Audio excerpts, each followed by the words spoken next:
Durante el desarrollo del sprint,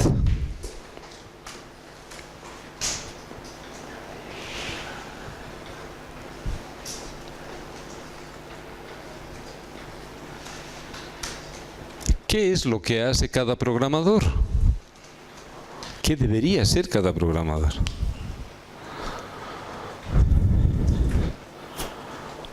¿No? Eso, si se van a dar cuenta y van a buscar en la bibliografía disponible, en PDFs, libros y demás, sorprendentemente nadie toca. ¿Qué hace el programador, el developer, una vez que le dan la tarea, ya tiene la tarea y se va a su escritorio? ¿Qué hace? O sea, ¿qué actividad, qué cosas debería hacer? Pareciera muy simple, ¿no? Es decir, no, pues, programa, ya, pero para programar, ¿qué hace? ¿Qué cosas complementa? ¿Qué cosas él define? ¿No? Entonces, aquí es donde incluso hay bibliografía en el que respalda que para la parte del trabajo de los developers, critican mucho el hecho de que no hacen el manejo de ninguna documentación, porque no hay. Si se fijan en todas las herramientas que hemos visto, la planilla de seguimiento del sprint, por ejemplo, es numeritos nomás, ¿no? Registrar. El taskboard son fichitas, pero nada más, ¿no? O sea, después de eso no hay ninguna otra documentación ni nada que se diga en los libros sobre qué debe hacer en el desarrollo del sprint el programador. No hay. Es increíble, pero no se tiene, ¿no? una instructiva o un formato, algo que se diga esto es lo que debe hacer. Entonces eso es lo que quisiera que ahora discutamos un poco. Obviamente yo voy a darles mi punto de vista de lo que yo hago o de lo que yo hago con mi gente, para que después un poco por consenso vayamos viendo qué más o menos hacen cada uno de ustedes, porque muchos de ustedes ya están trabajando, ¿no?, en empresas de desarrollo. Entonces vamos a un poco enriquecernos entre nosotros de acuerdo a nuestra experiencia, ¿no? Ok. Entonces, a ver, hagan de cuenta que el programador le dice, esta es tu tarea, aquí está tu historia de usuario, listo. ¿Qué hace el programador? ¿Qué debería hacer? Normalmente, ¿qué es lo que ustedes hacen en su trabajo normal? Ya, vamos a ir anotando. Análisis de la tarea.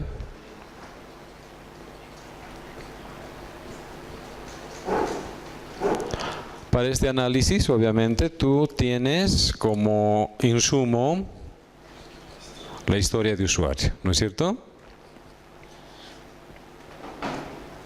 ¿Qué más? ¿Qué más hacemos?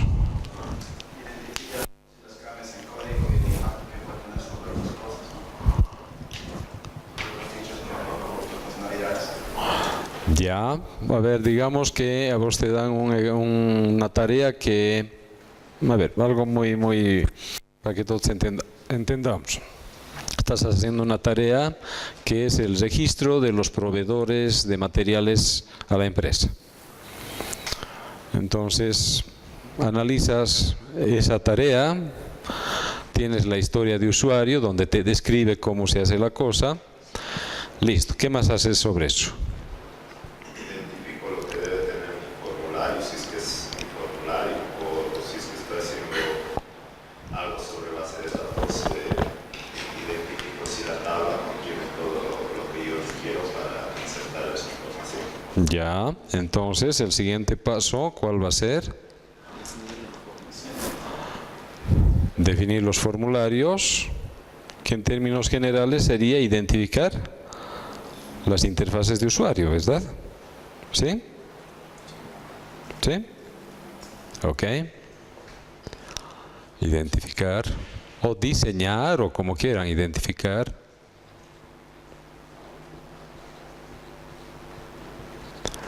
la interfaz de usuario.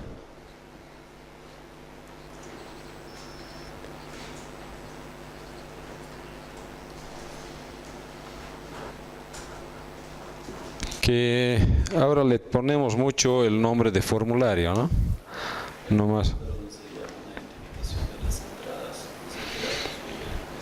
Ya, entonces cuando yo identifico la interfaz de usuario, aquí, ¿qué es en realidad lo que debería hacer? Identificar las entradas de datos, ¿no es cierto? Ya.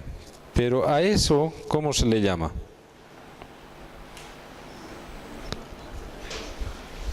Prototipo. O lo que muchos le llaman mockup. ¿Se fijan? Voy a dibujar el mockup, el prototipo. Entonces, para esto voy a utilizar prototipo.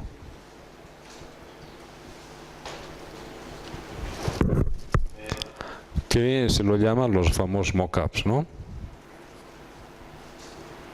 ¿Ya? ¿Sí? Algunas veces en las historias ya vienen definidos los mockups, o sea, no Muy bien. realizar esa tarea para Depende entonces de cómo te están mandando tu historia de usuario. Macanudo. ¿No? Ok, entonces identificas la interfaz de usuario.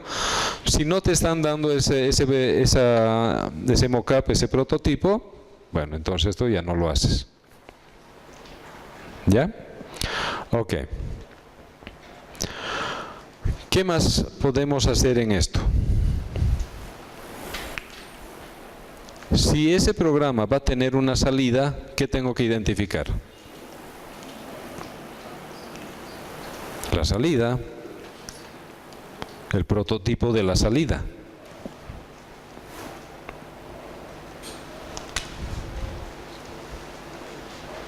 Vamos a poner identificar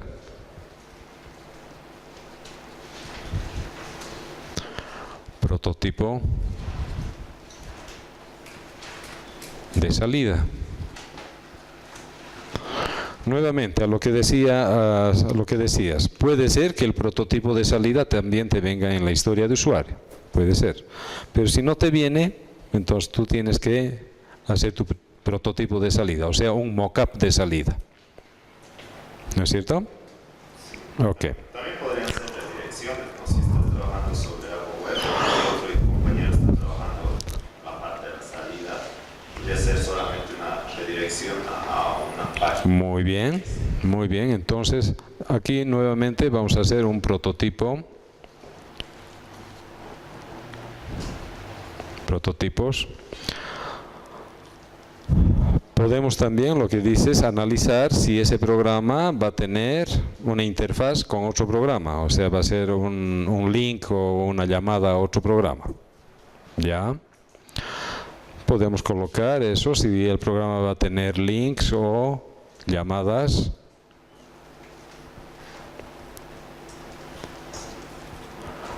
a otro programa. Muy bien. ¿Qué más? No sé si sería importante tal vez ver si vamos a hacer una conexión directa hacia la base de datos, usar una API o usar un servicio web o... Muy bien. Entonces aquí lo que tenemos que hacer es un análisis del modelo de datos.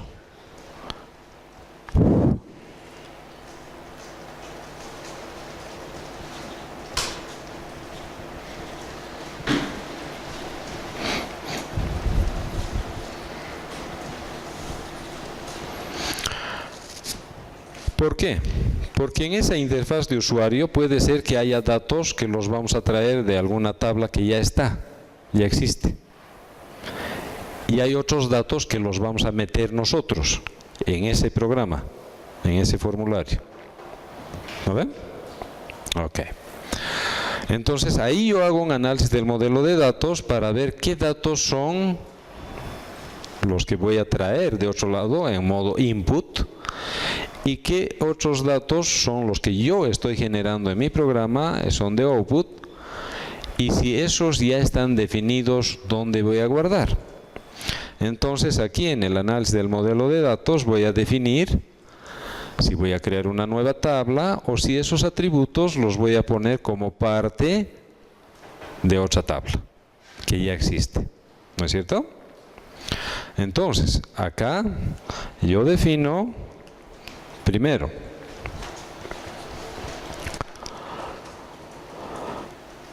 si voy a crear una nueva tabla,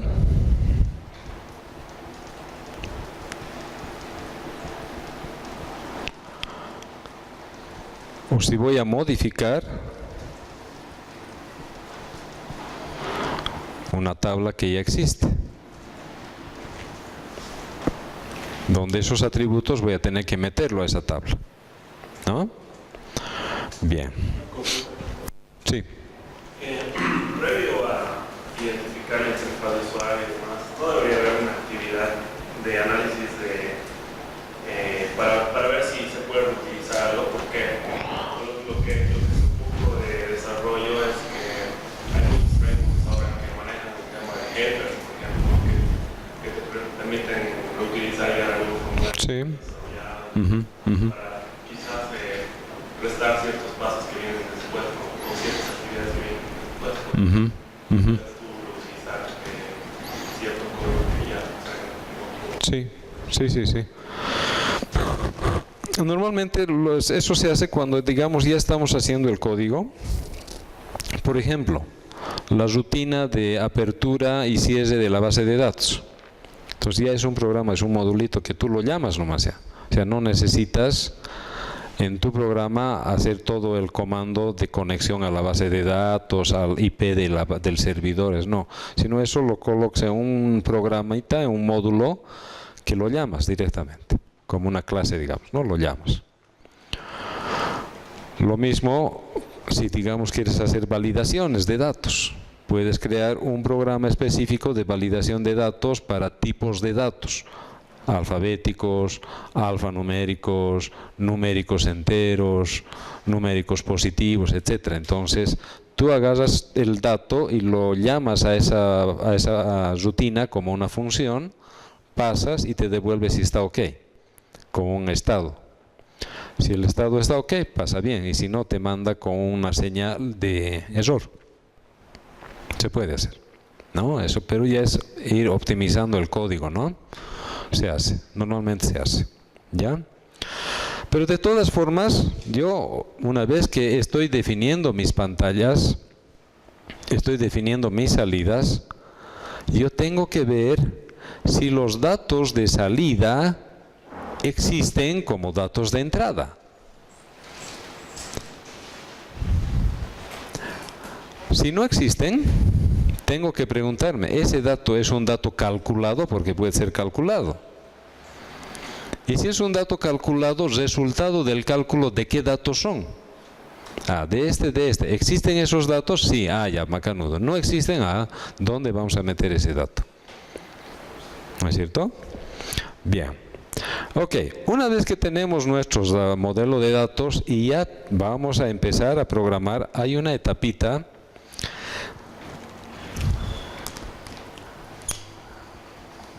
que muy poco se lo hace. Y es una técnica que yo los recomiendo. Usar TDD. O sea, definir de antemano los tests de prueba. Test Develop Drive. ¿No? O sea, desarrollo basado en pruebas. ¿Qué significa hacer esto? Es definir de antemano para los datos que ya tengo identificado en mis mockups, en mis prototipos, sus criterios de validación. ¿Ya? Y una vez que yo tengo estos TDD, recién empiezo a hacer la codificación.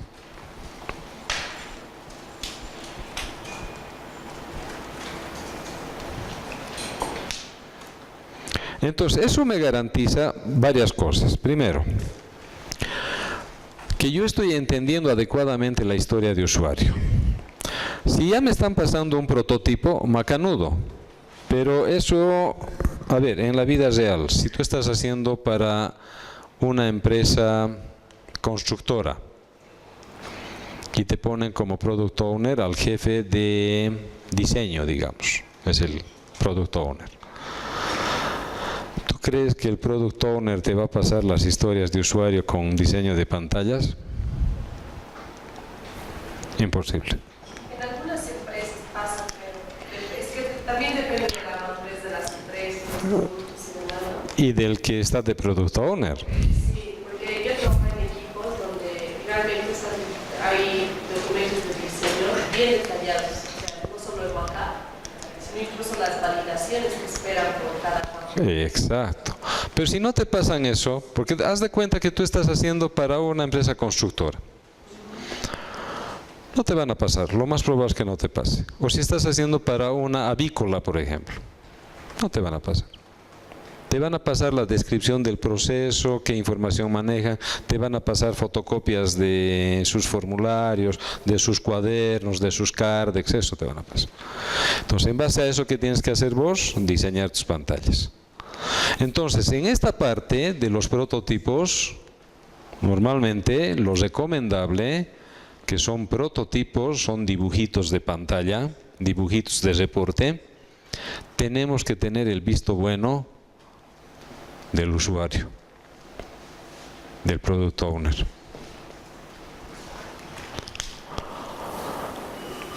Para que nos diga si está bien ese diseño antes de empezar a programarlo.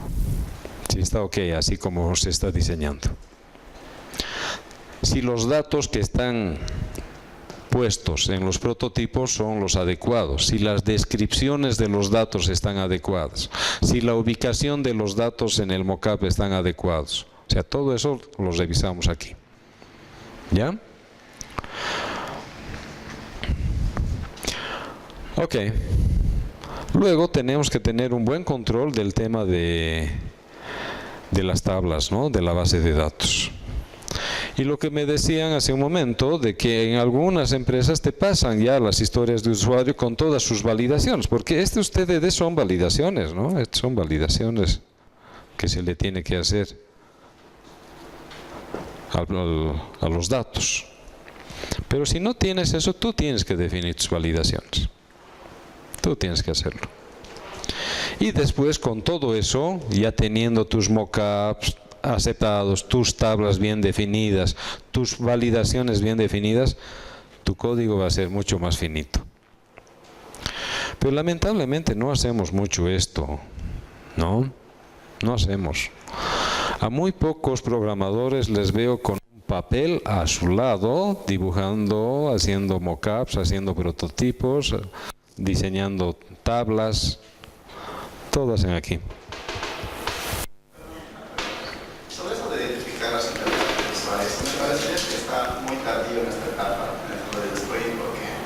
Podría pensarse que la historia del usuario no está todavía con una secuencia criteria bien definido, ¿no? Y tal vez eso es en el stream planning, ¿no? O sea, sería definir bien y refinar, digamos, esa descripción que nos ha dado el cliente, ¿no? Para que esté todo claro, digamos, ¿no? Porque generalmente los equipos de control de calidad también le dan estos criterios para crear sus cases, ¿no es cierto? Entonces, en el momento de empezar a trabajar la historia del usuario debe estar... Ya. A ver, los equipos de control de calidad hacen los test case, pero hacen test case de funcionalidad. Son generalmente pruebas de funcionalidad, no hacen pruebas de validación de datos.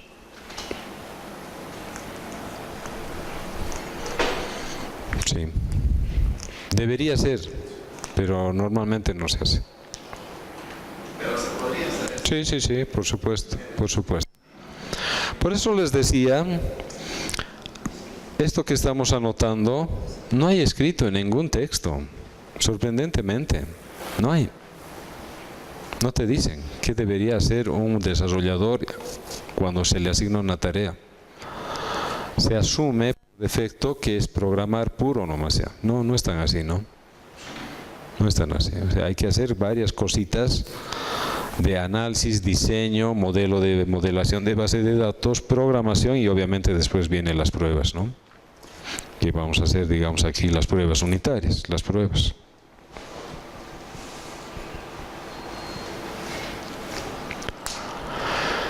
Entonces, digamos, y ahora esto es bien interesante, ¿por qué? Porque esto, si digamos los programadores pudieran hacer un manejo de esto, se constituye también en documentación, y es documentación de respaldo. Tú tienes tu programa, tu tarea asignada, tienes tus mockups, tienes tu modelo de datos, tienes tus reglas de validación y las pruebas que has efectuado. Archivadito, es documentación. ¿No? Buenas noches. Pero normalmente esto lo dejamos mucho a la memoria del programador, ¿no? Lo dejamos mucho eso del programador. A ver, vamos a hacer este ejemplo, este ejercicio, que obviamente todos hemos visto alguna vez en un supermercado, y vamos a hacer su modelo de Product Backlog para ver cómo nos sale, ¿ya? A ver, le voy a dar una leidita y ustedes si me acompañan para que vayan captando de qué se trata. El supermercado Z&Z para la atención a sus clientes requiere de un sistema de información que le permita administrar la venta de sus productos. Actualmente los productos están ubicados en estantes clasificados de acuerdo al tipo de producto, de manera que sea accesible y fácil de ubicar para los clientes. Esta ubicación también es usada por los encargados de almacenes para acomodar los productos.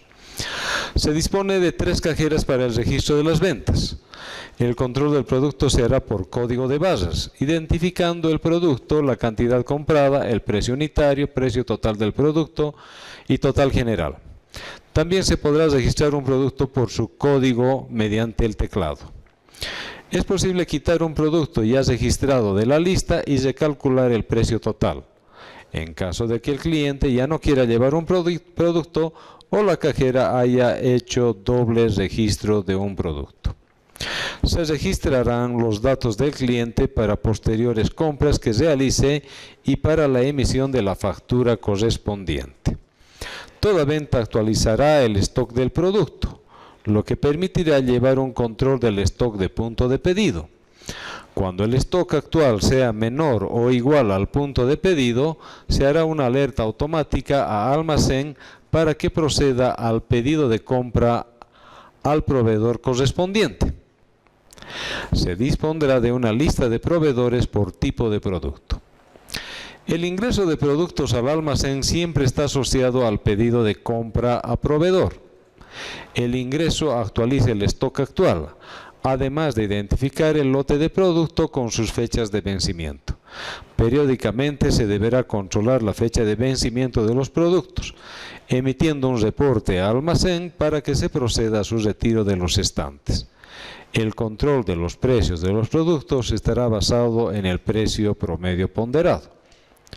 Administración podrá emitir reportes detallados de los movimientos del supermercado, así como reportes gerenciales.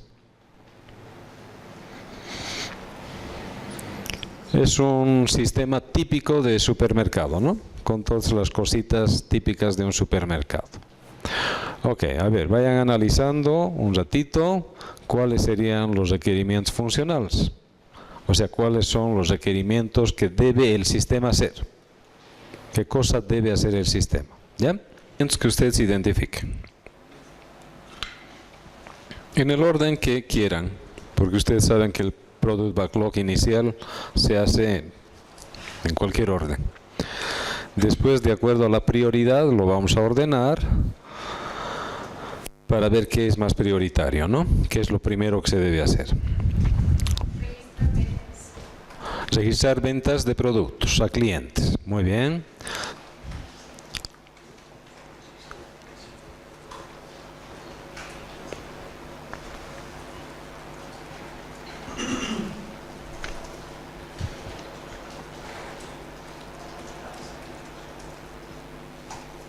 Muy bien. Muy bien.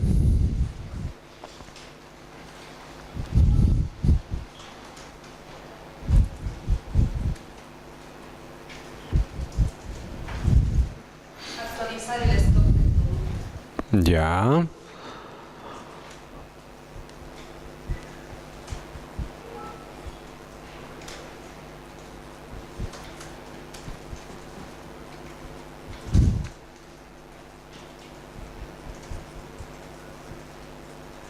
Vendidos, ¿no? Actualizar stock de productos vendidos. Muy bien. ¿Qué más? Registrar proveedores.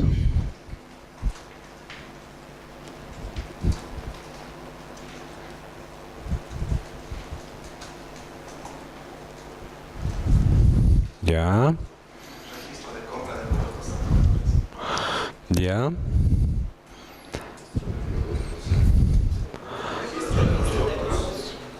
Registro de productos. Ya. Registrar productos. Clasificar tipos de productos. Registrar la ubicación. Ya.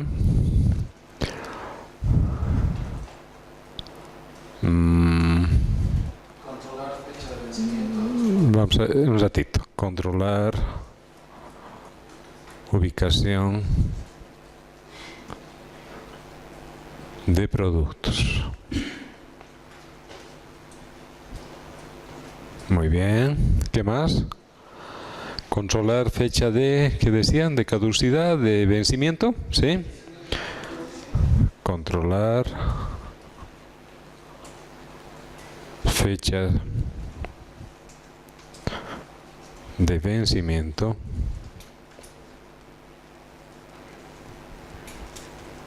de productos, ¿no? Controlar fechas de vencimiento. Alejar automáticamente al encargado de almacén. Los productos, no sé, para que se haga un pedido. Ya. Control de stocks. Control, ahora, ahí hay que tener cuidado, ¿no? Porque hay cosas ahí que son sujetas a otro proceso, ¿no? Control de ingreso y salida de la almacén. Ya, control de inventario de almacén.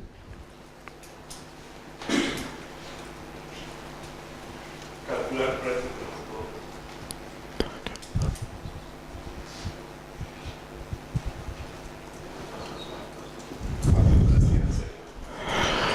de El control de precios de productos, ¿no?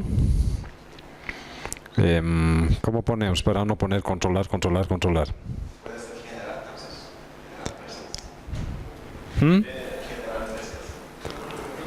Cálculo de precios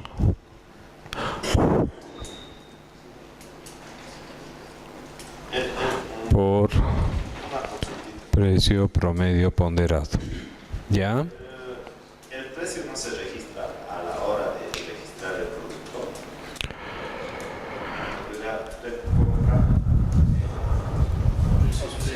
Y ya pone un precio para ese producto para que ya esté en stock. precio promedio.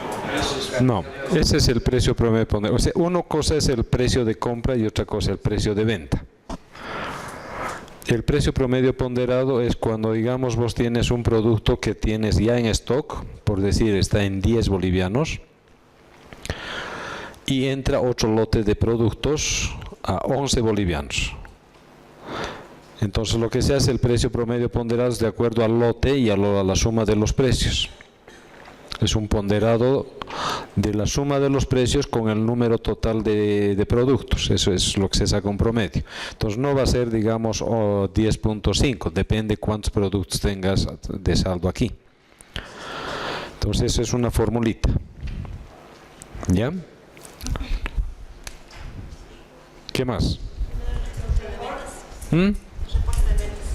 reporte de ventas, ya, todo lo que sean reportes de ventas, informes de ingresos, pedidos y demás, lo vamos a usar como un solo requerimiento, porque eso puede ser varios reportes, ¿no? Pueden ser varios de todo tipo. Ventas del día, ventas de la semana, por productos, por tipos de productos, productos más vendidos, etcétera, etcétera. Puede haber un montón. Entonces, eso lo podemos utilizar como informes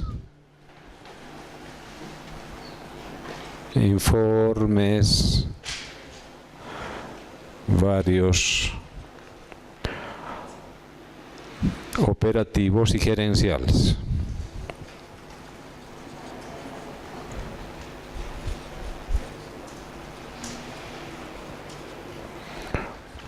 Ya, ¿qué más?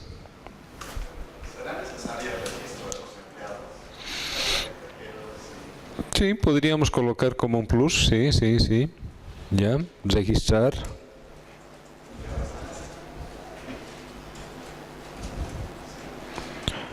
Datos de cajeros o cajeras, ¿no? Bien. ¿Qué más? Emisión de la factura, sí, muy bien.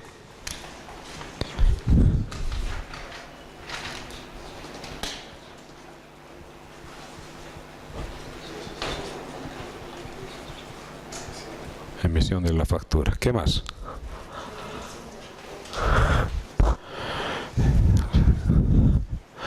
Emisión, informes varios operativos y gerenciales, lo estamos poniendo.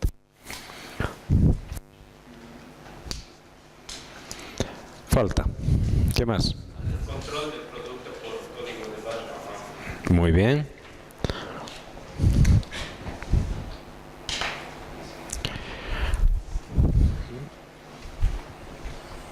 Control de venta de producto por código de barra.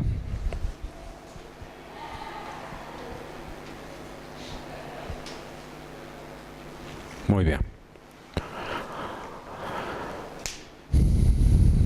¿Qué hay de esta parte? Cancelar venta.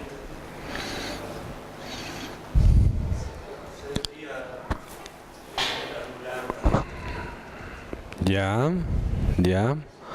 Ahora, yo puedo registrar una venta de un producto por su código de barra, pero se han dado cuenta que a veces no hay el código de barra en el producto. Entonces, ¿qué hacen? Meten a mano, ¿no? Su código.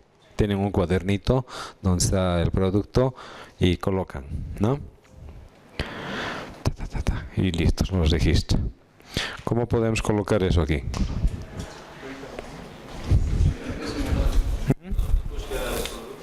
No.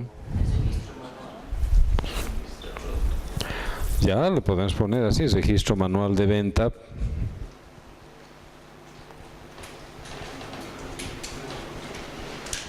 Registro manual de venta del producto.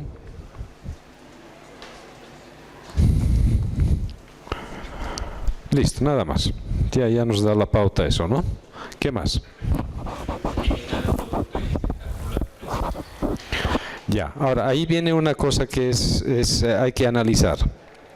¿Es el requerimiento funcional o va a ser una tarea dentro de ese requerimiento funcional? Va a ser una tarea, ¿no es cierto? Va a ser una tarea, va a ser una tarea específica.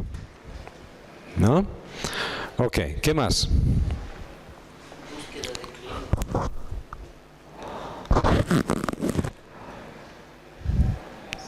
Lo mismo, ¿no? Lo mismo, cuando yo esté registrando a un cliente, me va a poder ubicar por su identificador de carnet de identidad o NIT, ¿no? Ya, ¿qué más?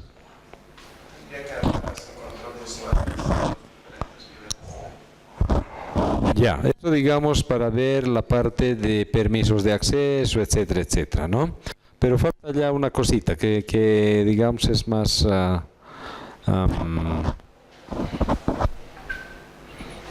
esta parte dice, toda venta actualizará el stock, ya estamos llevando eso, lo que permitiría llevar un control del stock de punto de pedido. Cuando el stock actual sea menor o igual al punto de pedido, se hará una alerta automática al almacén. ¿Qué va a hacer eso?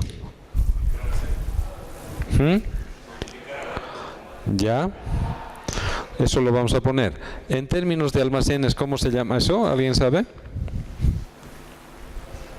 Requisición de materiales, ¿no? ¿No es cierto? Requisición de materiales. Entonces le vamos a poner requisición. Es un término bien técnico del área de los que manejan almacenes. Requisición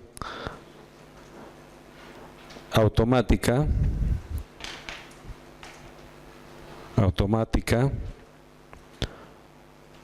de productos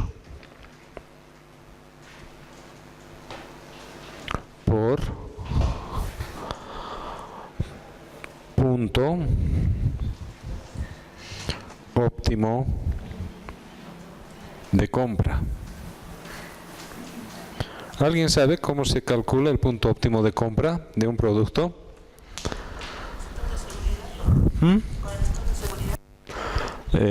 Ya. A ver. Cuando un producto tiene mucho movimiento, su punto óptimo de pedido es más alto. ¿Para qué? Para que tengamos en stock siempre disponible. Y cuando un producto no sale mucho, por decir, anchoas, ¿no? Conservas de anchoas. Muy poca gente le gusta, digamos, las anchoas, ¿no? Entonces ese producto no conviene tener stock 50 cajas de anchoas ahí abajo, ¿no ve? En el almacén. Pero de repente lo que más va a salir son la mostaza, los ketchup, la mayonesa. Entonces su punto de pedido de ese siempre va a ser mayor, para que siempre tengamos en stock. Y el punto óptimo de pedido también puede ser programado de acuerdo a periodos. Por ejemplo, cuando estábamos cerca de San Juan, etcétera, algunos productos tienden a estocarse más. Por ejemplo, los chorizos, los ketchup, la mayonesa, etcétera. O sea, son fórmulas, ¿no? Entonces vamos a utilizar también eso en nuestro sistema. ¿Ok? ¿Qué más? Nos falta el ingreso de productos, ¿no?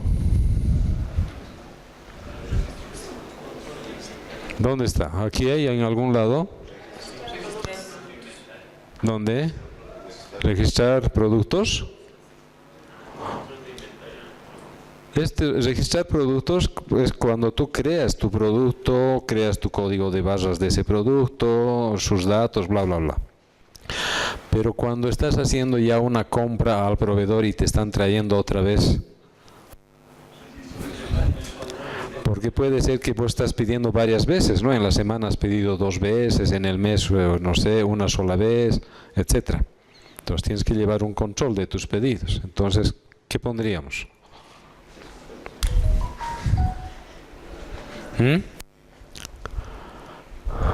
Perdón, hay un control de inventarios, ¿no iría?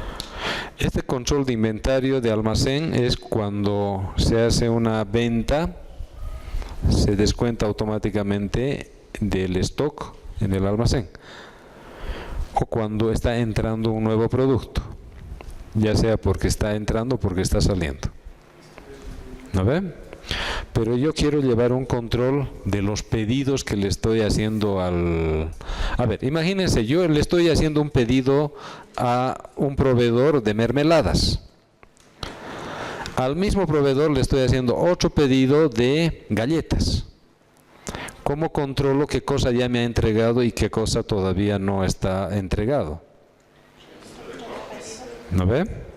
Entonces, ¿cómo pongo eso?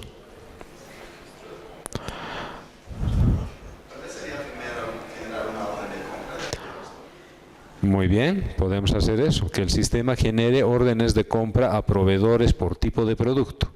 Muy bien. Emitir órdenes de compra,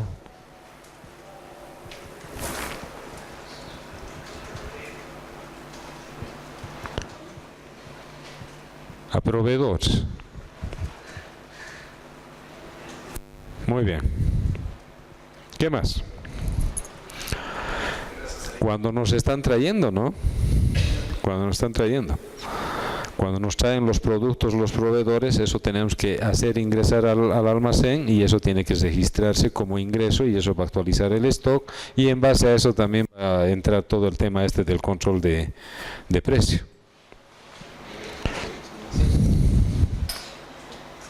Le vamos a poner registrar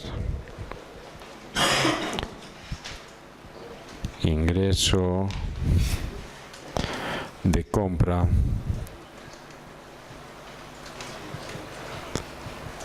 de productos. Bien. Bien. Vamos a ver hasta ahí.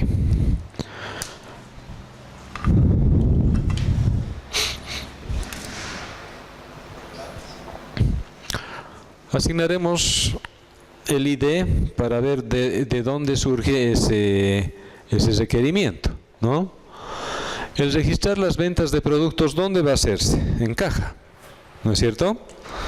Entonces le vamos a poner un identificador C01. Registrar clientes, ¿dónde se va a hacer? Caja. C02. Actualizar stock de productos vendidos. ¿En caja también? Después de una venta debería ser automático, ¿no es cierto? Entonces, si se dan cuenta, va a estar muy asociado como requerimiento a este de aquí. Es más, va a ser una funcionalidad de este. No es una funcionalidad independiente. Eso es lo que quiero que analicen. Que a veces confundimos un requerimiento funcional cuando eso es lo que se llama un proceso extendido, un extend. Cuando ustedes han hecho diagramas de casos de uso, ¿alguna vez han usado los famosos extends? Es justamente eso, es un proceso extendido, es que depende de este. Entonces este va a estar bien metido con este, sí o sí se va a hacer. También se lo haría al momento de la compra de los productos. También, exacto. Registrar proveedores. ¿Quién va a registrar los proveedores? Almacenes. Entonces este es A01. Registrar los productos. Almacenes. A02. Clasificar tipos de productos. A03. Controlar ubicación de productos. A04. Controlar fecha de vencimiento. ¿Dónde se va a hacer eso? Almacén. A05. Control de inventario de almacén. Eso hay que analizar. ¿Qué haría este programa?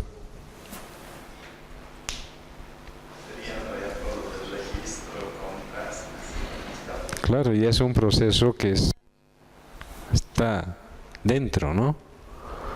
Si yo le doy a un programador esto, ya vos vas a controlar el inventario de almacén. Ya, listo. ¿Qué tengo que hacer? ¿No?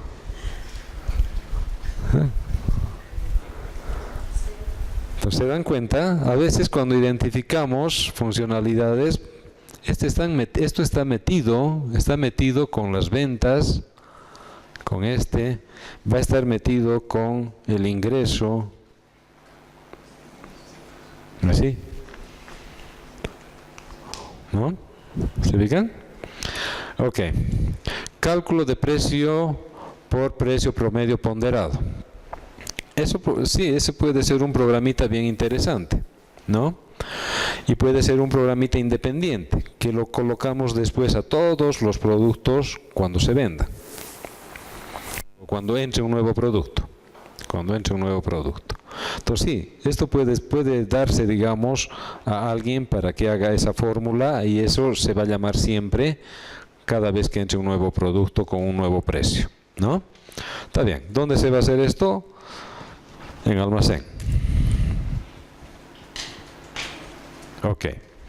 Informes varios operativos generales lo vamos a poner, no sé si en administración, le voy a poner D01 de administración, ¿ya?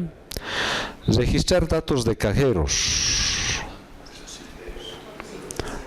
No sé si eso le compete a los de almacenes, tal vez a los de administración, ¿no es cierto? Entonces vamos a tener un D02. Emisión de la factura, eso lo hace la cajera, ¿no? Entonces 03.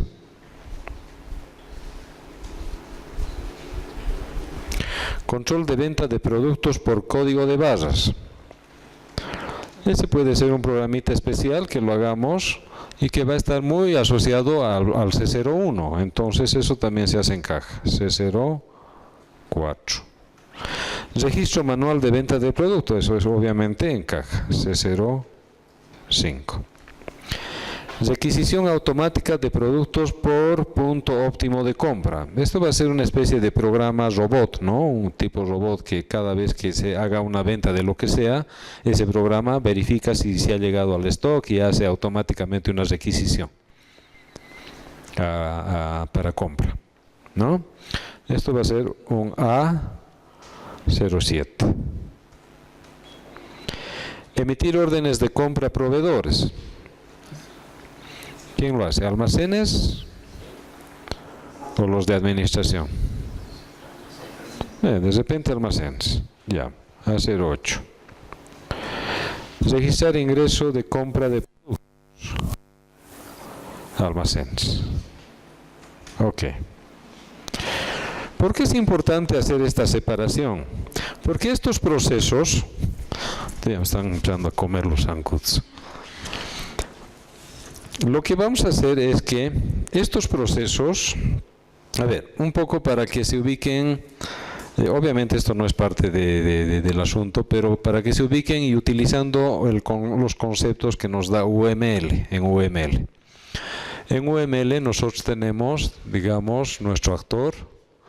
Esto es solamente para fines ilustrativos. Digamos, estos procesos van a estar por aquí, este va a estar así, otro proceso, le va a pasar así, qué sé yo, ¿no? Entonces, todos los requerimientos de caja van a estar por aquí. Esta es la cajera o cajero. Que obviamente están vinculados a los otros procesos que de repente son de almacenes, ¿no? El almacenero.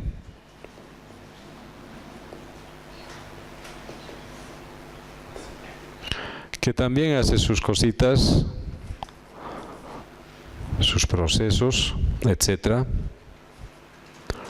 ¿no? Bien. Ahora,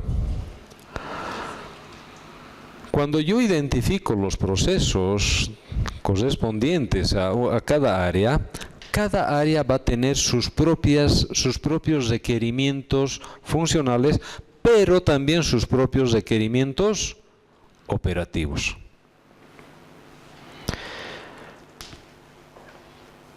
El teclado, la pantalla, la impresora que va a utilizar la cajera, ¿va a ser los mismos que va a utilizar el almacenero?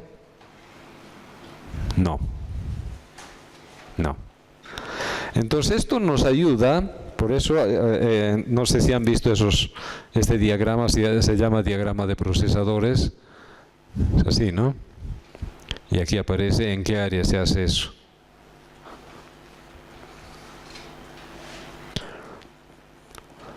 Cuando se dice diagrama de procesadores no es de nada que ver con procesadores electrónicos, ¿no? Sino dónde se está procesando la información.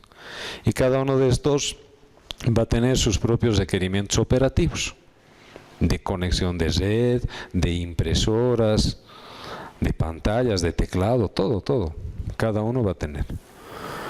Entonces, cuando hacemos, digamos, esta así desagregación y esta identificación por áreas, nos es muy útil para ya poder ver qué procesos van a estar vinculados a estos y cuáles son sus requerimientos operativos y ergonómicos que se van a utilizar.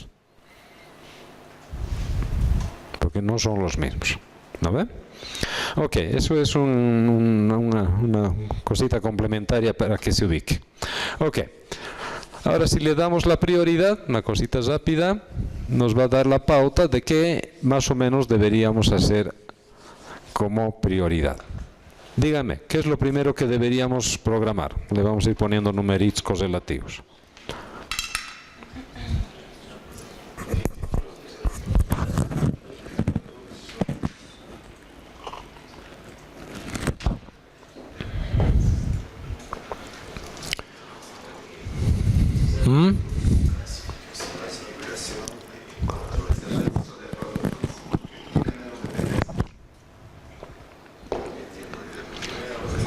Cuando tú estás registrando un producto, al momento en la pantalla, en algún lugarcito vas a tener que decir qué tipo de producto es.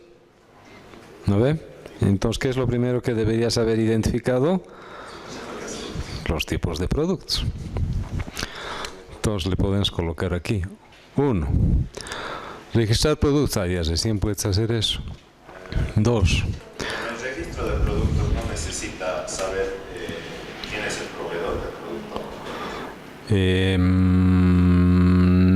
No tanto.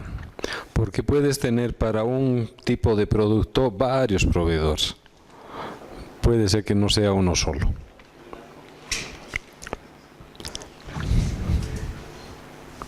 ¿Ya? Ok, ¿después qué? Proveedores. Ubicación de productos. La ubicación, ¿no? Porque nos interesa saber dónde va a estar ubicados los productos. Incluso tal vez este puede estar más antes, ¿no?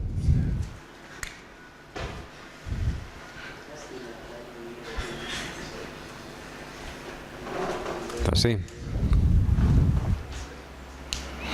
¿Qué más?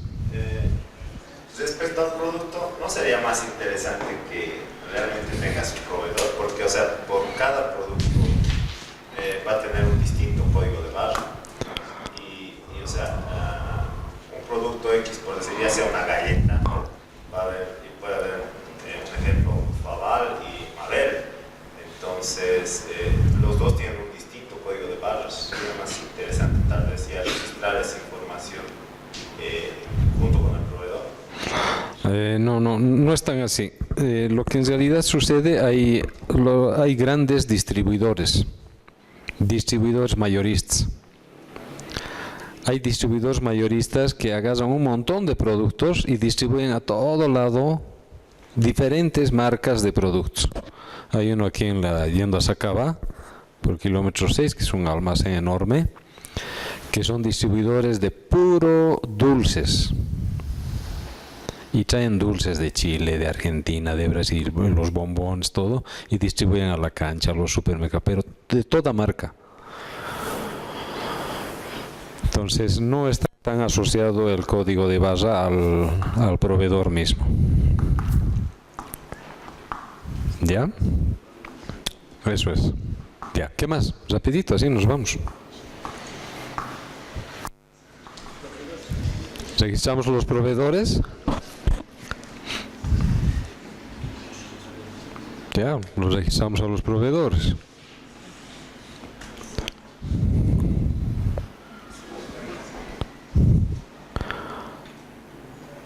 ¿Qué más?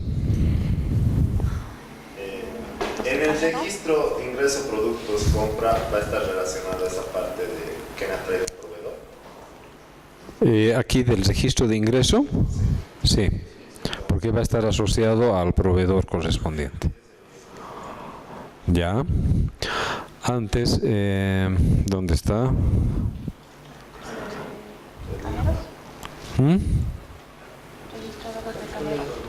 Ah, sí, es también eso. Después no, había otro, ¿dónde está? Control de inventario, cálculo de informe.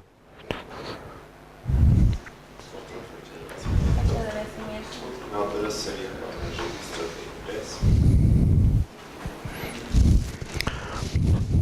Requisición, emitir órdenes, registrar ingreso de compra de productos, registrar productos, registramos productos, registramos al proveedor, listo. Después vamos a colocar a las cajeras, a los cajeros. ¿Dónde está eso?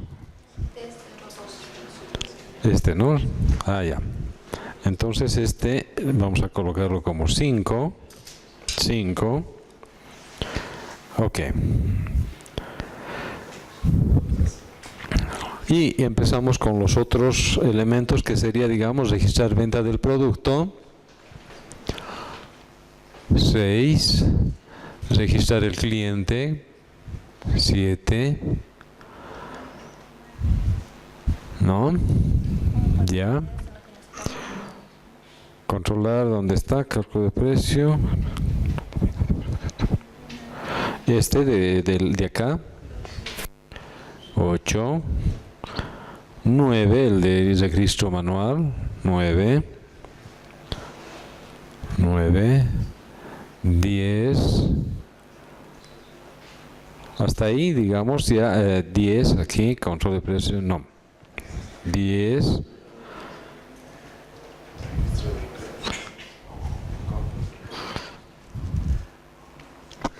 Ya. Requisición automática, este vamos a hacer después. 10. Órdenes de compra 11. Registrar ingreso de compras de lo que nos están pidiendo, dando 12.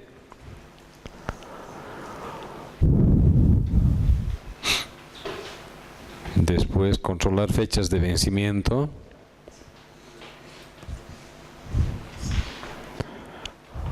Como estamos comprando, vamos a hacer 14.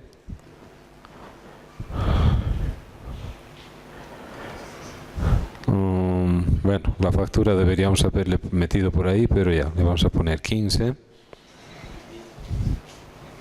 Ya, informes base operativos 16.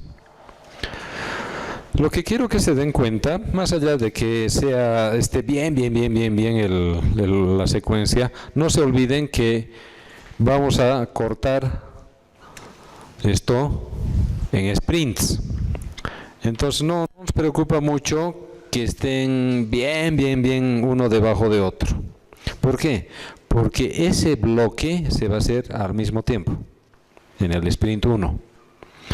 Entonces, todos los que sea el 1, el 2, el 3, etcétera, se van a ir acomodando en el mismo sprint. ¿No? En el mismo sprint. Ahora, el otro detalle es que como se van a hacer la asignación por sprints de acuerdo a su estimación de esfuerzo, nosotros, para pasar esto, lo ideal es que lo ordenemos en orden ascendente, o sea, de 1 adelante. Entonces, de esa manera, todos estos requerimientos van a aparecer ordenaditos según su prioridad. ¿Ya? Si ustedes se fijan, los primeros requerimientos que se van a realizar, ¿de qué tipo generalmente son? Fíjense, el 1, el 2, el 3, ¿qué tipo generalmente? Generalmente son de parametrización. ¿Se ubican? El 1, el 2 son programas de parametrización. Y generalmente es así. Entonces, estos programas de parametrización, en 15 días o un poquito más, no importa, ya van a estar disponibles para el usuario. Entonces, el usuario, mientras está codificando metiendo sus códigos de tipos de productos, está metiendo los productos, está metiendo cómo va a estar ordenados sus estantes, todo eso, va a estar muy ocupado con eso. Pero ya va a estar metiendo datos al sistema, ya va a estar metiendo. Y mientras él se está distrayendo en eso, nosotros empezamos a hacer los programas que son de esencia, o sea, de procesamiento mismo de información, que es el de ventas. Si se fijan, el segundo sprint va a estar muy relacionado con procesos de la venta y del control del almacén. ¿No ven? El tercer sprint, ¿qué tipo probablemente sea? Reportes. Exactamente. Casi siempre tiene esa estructura. El primer sprint son de parametrización. El segundo sprint generalmente son del cuerpo del sistema, lo esencial, donde se procesa la información. Y los últimos sprints generalmente son de reportes. Puros reportes. Reportes detallados, reportes de control, reportes administrativos, reportes gerenciales, reportes legales. ¿Saben, no? ¿Han visto alguna vez el triángulo de la información para sacar reportes?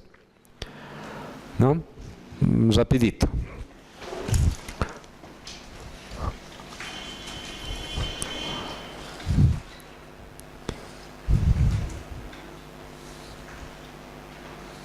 Así es. Estos reportes se los conoce como reportes operativos.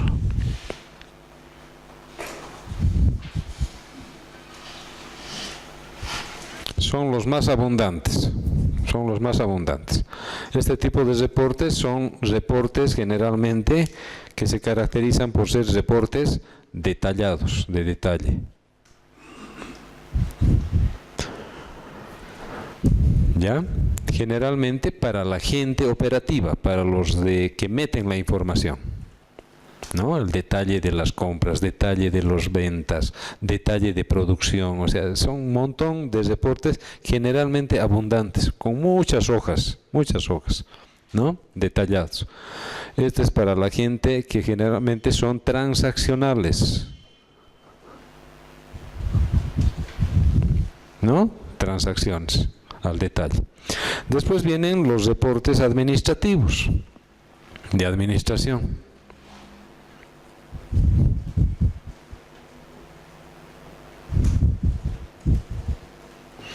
Este tipo de reportes ya son con resúmenes, con subtotales, totales, clasificados, agrupados por... Entonces son reportes que ya tienen procesamiento de ordenamiento, de clasificación, de totales, subtotales, totales generales. Este tipo de reportes generalmente entonces son resúmenes.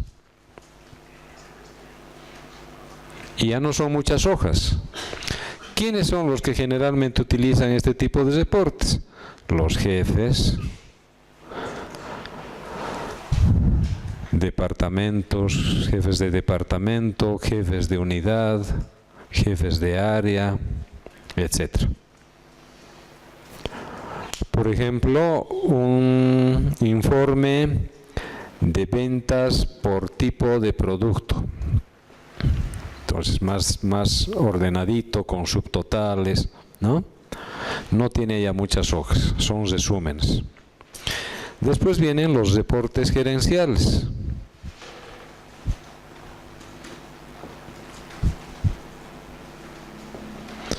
Estos son más resumidos todavía.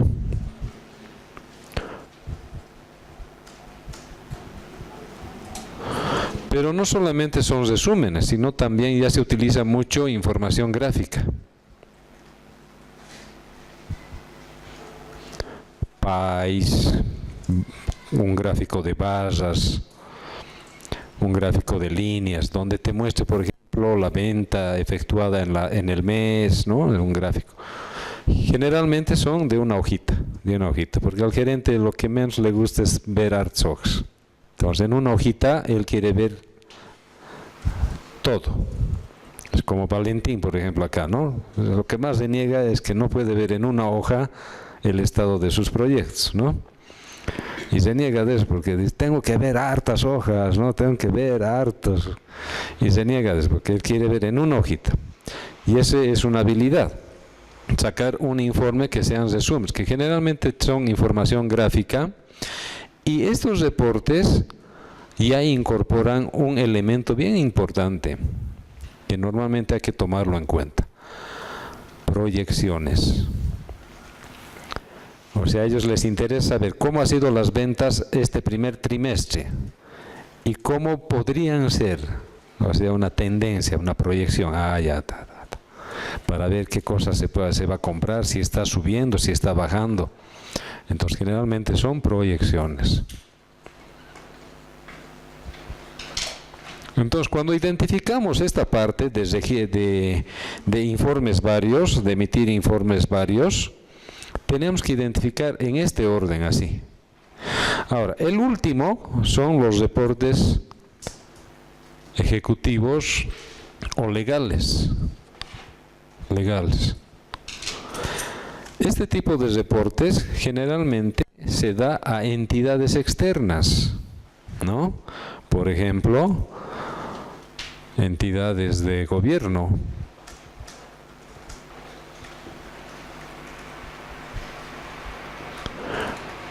a los socios de la empresa, a auditorías, etcétera, etcétera. Y generalmente son informes que ya tienen un formato preestablecido por la entidad que nos está pidiendo eso. ¿Ya? Entonces, cuando ustedes hagan especificación en esta tarea de emisión de reportes, informes varios, siempre hay que hacer usando este criterio, ¿no? Comenzar por los informes operativos hasta llegar a este. Muchos sistemas se trancan acá nomás, con muy pocos reportes de tipo de administración, con resúmenes. ¿Y qué es lo que generalmente hacen? Agarran estos reportes, lo llevan a Excel, y alguien esos reportes en Excel los están trabajando, sumando, resumiendo, sacando el grafiquito para entregarle al gerente. O sea, el sistema no lo hace. Cuando el sistema tiene todo el potencial para poder hacerlo. Es más, no es recomendable que se lo haga en Excel, porque está sujeto a que alguien pueda meter mano a los datos, ¿no? Entonces el sistema debería poder sacar. Entonces cada usuario, y hace rato se acuerdan que uno de los compañeros decía los perfiles de usuario, el acceso de los usuarios, ¿dónde va a estar? Justamente es para esto, ¿no? Para identificar quiénes son usuarios operativos o transaccionales, quiénes son jefes, quiénes son gerentes, etcétera, etcétera. Que son los perfiles de usuario. ¿Ya? Bien. Entonces esa es la manera, digamos, estamos haciendo muy a vuelo de pájaro, un ejemplito, pero espero que les sirva por lo menos como guía. ¿Ya? Ok. ¿Alguna pregunta? ¿Algo que quieran comentar? ¿Nada? Bueno, conmigo sería esta mi última clase y bueno, personalmente me agrada mucho compartir experiencias más allá del conocimiento, que el conocimiento está en un montón de papers, PDFs, libros y demás, sino el compartir y el que también lo que ustedes me comentan yo lo capto, ¿no? Para mí también me enriquece porque muchas de las cosas que ustedes me dicen también lo aprendo, ¿no? Entonces espero que lo que hayamos visto les haya sido pues de utilidad. ¿Ya? Ok, muchas gracias.